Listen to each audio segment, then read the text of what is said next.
Hello friends, welcome to the video number 14 of the video series Forced Vibration of Single Degree of Freedom Systems. Now in today's video we are going to see the graph between the forcing function and the response of the damped harmonically excited spring mass system with 1 degree of freedom. So basically we want to observe the variation of the motion between the forcing function and the response of damped harmonically excited system. So you can have this topic in a form of a question. So the question is to draw the graph between the forcing function means the harmonic forcing function and the response of damped harmonically excited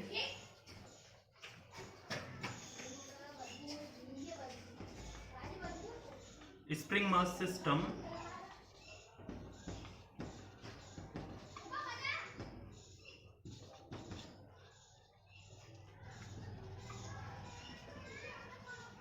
with single degree of freedom, means 1 degree of freedom.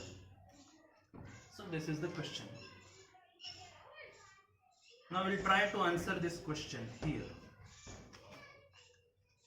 Basically they are asking to draw the graph between the forcing function, means the harmonic force, and the response of damped kind of harmonically excited spring mass system. So first of all, I'll write the equation of the forcing function. So the forcing function. So what kind of forcing function we are going to take for a damped harmonically excited spring mass system? The force generally which we are taking is F naught cos omega t. This is the forcing function. And now what is the response of damped harmonically excited spring mass system? The response of the damped harmonically excited system is xt. This is the response, and we got the xt as one part was the complementary function, another part was the particular integral. But later on in our discussion we have seen that complementary function is a transient kind of response, and the particular integral part is the steady state response. So basically for a long period of time the total response will be the particular integral part only. So I'm going to take the particular integral part only as the total response. So I can write this xt to be a cos omega t minus phi, where the value of a and the value of phi we know. What is the value of a? The value of a is F naught. The value of a is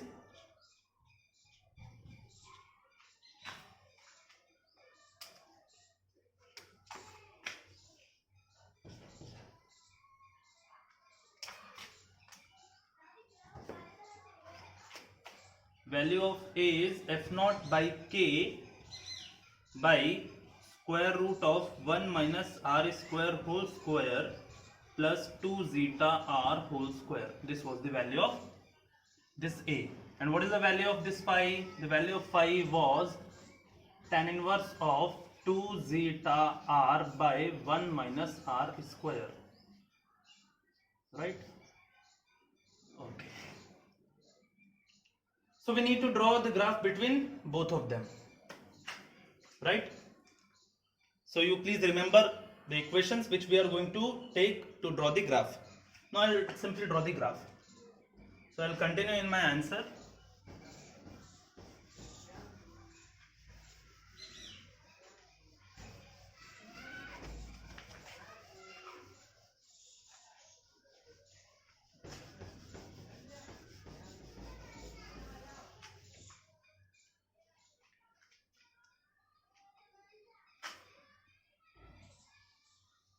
this is the y-axis on which I'm going to draw the motion. This is the x-axis on which I'll have time or some function of time. So on the x-axis I should draw time t or some function of time t. Omega t also I can draw here on the x-axis. On the y-axis I should draw the motion, means xt I'll draw, means some amplitudes I'll have on the y-axis. See, the motion will be there for the response only on y-axis, but for the case of force there will be the amplitude of the force on the y-axis. So it will be either xt or it may be ft also, the function, forcing function also on the y-axis. This ft will be for the force, xt will be for the response. So because I'm taking the blue marker for the response, so I'll draw the graph of the response by blue marker. I'm taking black marker to draw the forcing function. So here I'm going to take black marker to draw the force. Now first of all, because f naught cos omega t is very easy to draw, we'll draw this one. Then we'll see the response also. So okay. Now suppose this is plus f naught and this is minus f naught, right? Both should be equal from this origin, right? I'll take the horizontal line from plus f naught and minus f naught.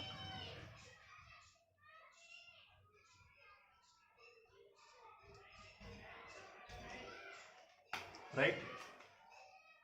Now the forcing function is f naught cos omega t without any phase lag, right? So I should simply draw a cos curve which will just touch this f naught and minus f naught, right? So like this I'm going to draw the cos curve.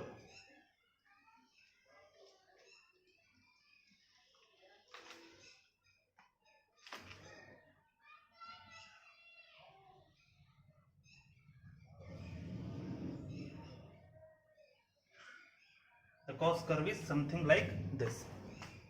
So this is the graph for f naught cos omega t.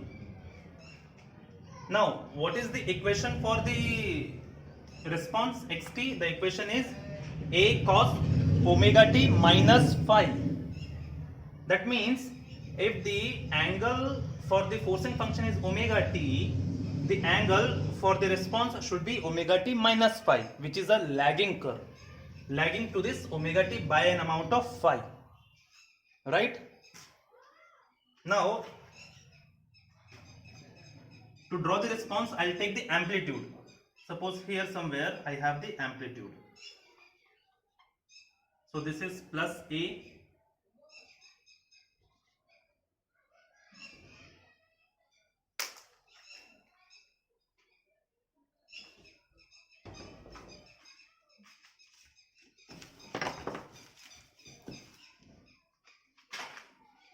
this is plus a and this is minus a, right? Now you may ask one question, sir, why you have drawn plus a and minus a below minus f naught and plus f naught? That means you are going to tell us that the amplitude of the response is lesser than the amplitude of the forcing function. So my answer is yes, the amplitude of the response is lesser than the amplitude of this forcing function. What is the reason? I'm going to tell you later on. So first we'll see the graph, then I'm going to explain you the reason. Okay. So now I should draw the horizontal line from plus a and minus a.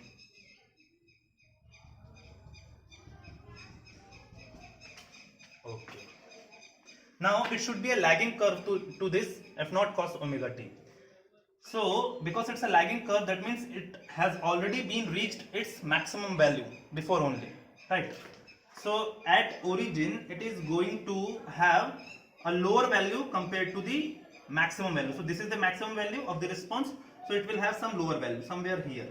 Now from here I should start drawing a lagging curve of cos omega t minus phi. So from here I'll start. It will go like this, right? It's a kind of cos curve. It will go like this. From here it will touch its maximum value, then again it will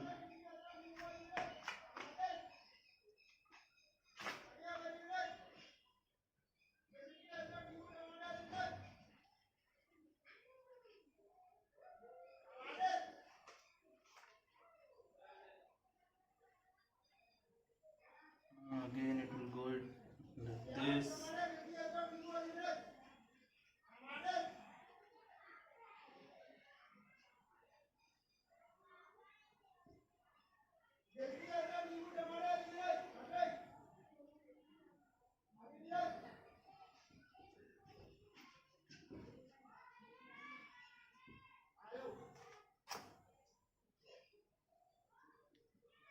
So you need to take care while drawing the graph.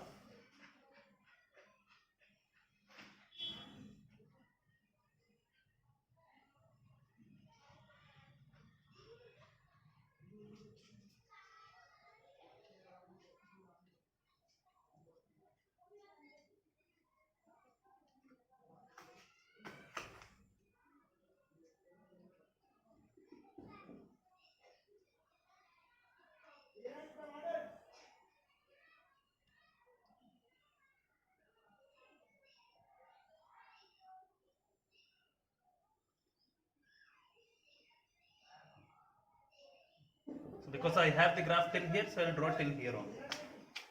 Right.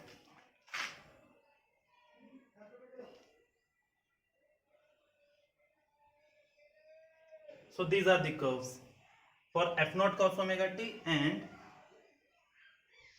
amplitude cos. Somewhere here I'll write. This is the graph of A cos omega t minus phi. Right?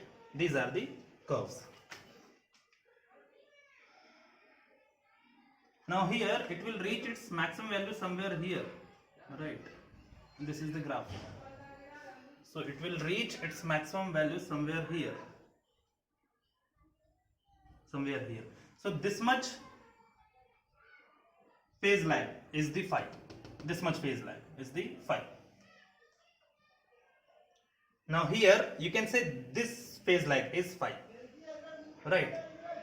So talking about phi, this phase lag on the time axis or on the omega t axis is equals to phi. Now here the omega t value is 0. Oh sorry, 0. Here the omega t value is equals to how much? Pi by 2. Here the omega t value is equals to how much? Here.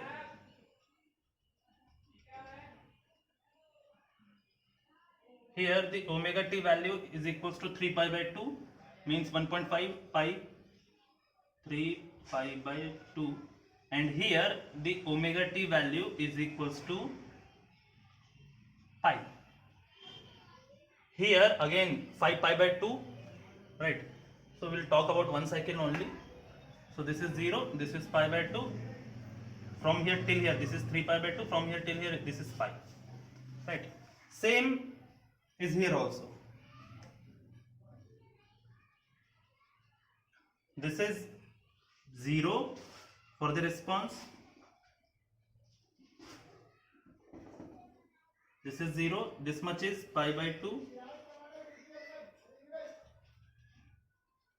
This much is 3 pi by 2. So I will write by blue. It will easy to understand. This is pi by 2. This one is 3 pi by 2. This is also by blue. From here till here, this is pi. Right. and the phase lag between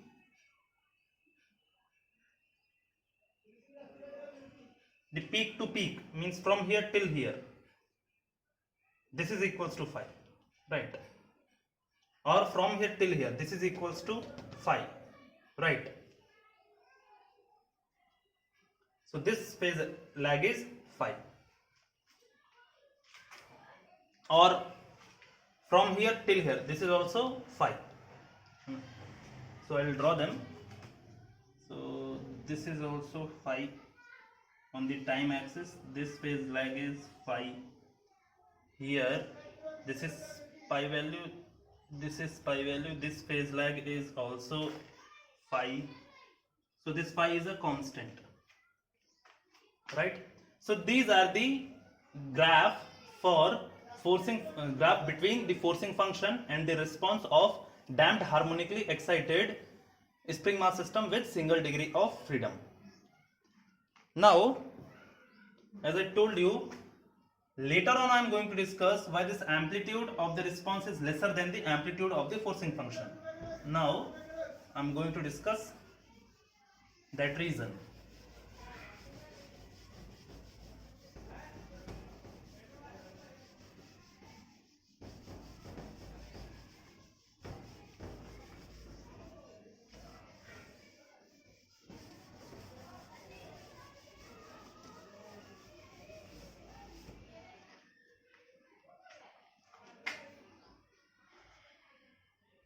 So this is the part of the graph only, just to explain, I am explaining this.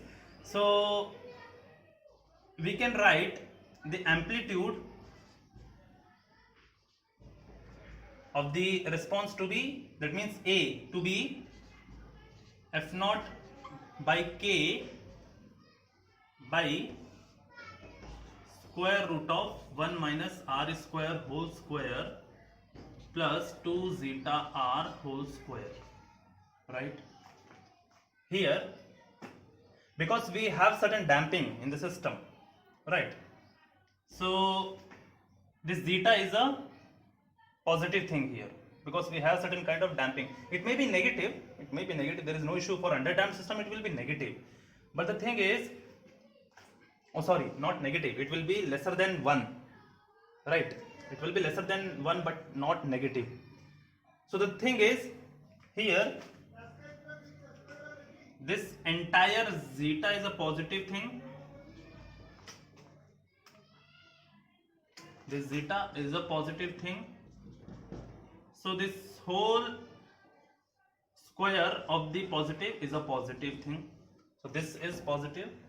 Now talking about r may be less than 1, may be equals to 1, maybe more than 1, but we are going to take r square here. Now once again, whole square of this, so this entire thing is a positive. 1 minus r square may be negative, but again square of negative is a positive thing. That means it's a positive quantity, it is also a positive quantity. Both are positive quantity, and the square root of a positive quantity is a positive quantity, right? So it will be a positive quantity. Now in the worst case, this entire quantity may be 0 in worst case, but it will have certain values. Now once you are going to get a positive value inside a square root, so outside the square root there will be a positive value, right? Now this is what? F naught by k, f naught by k into some positive value you are going to have, right? This k multiplied by some positive value, right? So ultimately it will be equals to f naught by some constant, right? Some constant c I am going to take. So the amplitude is f naught by c, f naught by some positive value which is more than 1, right? Here this c is more than 1 because it's a positive quantity, multiplied by k, it is more than 1. C is more than 1, right? So f naught by a quantity which is more than 1. So that means the amplitude A will be lesser than f naught, right? So that's why on that graph we have taken A to be lesser than f naught, right? So here this is the end of video number 14th. We are going to meet in video number 15th with a quantity called as magnification factor, and in that video only we are going to see the effect of damping factor zeta and frequency ratio R over that magnification factor. Thank you.